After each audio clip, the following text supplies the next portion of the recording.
It's being called a fight over the future of the Republican Party. The Trump revolution now taking aim at some of the most deep-pocketed and influential names in right-leaning politics, the Koch brothers. Well, the Koch citing policy differences such as the president's stand on tariffs and the issue of immigration, and they're holding back on an endorsement in this key Senate race. Well, RNC Chairwoman Ronna McDaniel sending this memo to donors, quote, "This week, the Koch network announced they will no longer support only Republicans running for office, and that moving forward, they will support candidates that fit their agenda, even if they're Democrats. Some groups who claim to support conservatives forego their commitment when they decide their business interests are more important than those of the country or party. This is unacceptable." Well, tonight, the Kochs are firing back, and RNC spokeswoman Kayleigh McEnany is here to talk about all of it. Good to have you with us tonight. Okay, so later tonight, we are getting this letter that apparently went out from General Counsel at Koch Industries, and they say that the Koch network has never been an appendage of the Republican Party and is proud to hold elected officials accountable when they fall out of line, regardless of party identity. Well, purportedly, the Koch brothers had cared about an ideology, whether they call it conservatism or libertarianism. Purportedly, they cared about that.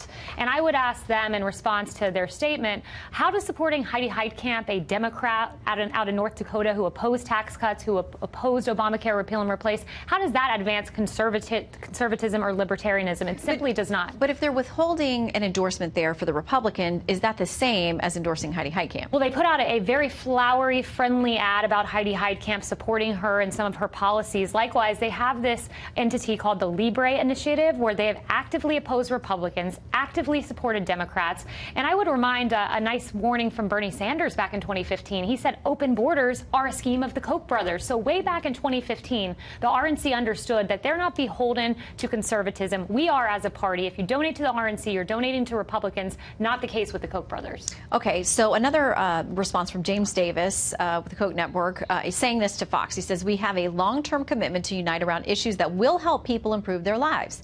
Just as we have in the past, we will work together with the president, elected officials, and others where we agree, and where we disagree, we will do so in a civil way. This is what it will take to make progress on the issues and ultimately create a society of mutual benefit where people succeed by helping others." So clearly, they're more about specific policies and issues and agendas than they are any partisan commitment. That's clearly going to be at odds with the RNC, which is never going to support anything but Republicans. Right, and they're making that claim, and while that might sound nice on paper, we don't necessarily believe that at the RNC. Our chairwoman was rather clear that they're putting their business interest above their party's interest, above their ideology. The president said they're worried about being taxed overseas because the president has America First policies, bring that money and that wealth here to benefit United States citizens. This is about their business interests. It's not about politics. It's sad, but that's unfortunately what the Koch brothers have become. Okay, so Rick Tyler, a very well-known GOP strategist, used to work for Ted Cruz. He said this: "The RNC distancing itself from the Kochs represents the Republican Party's repudiation of free market economics and its embrace of its new-founded identity as a political cult." He used the C word.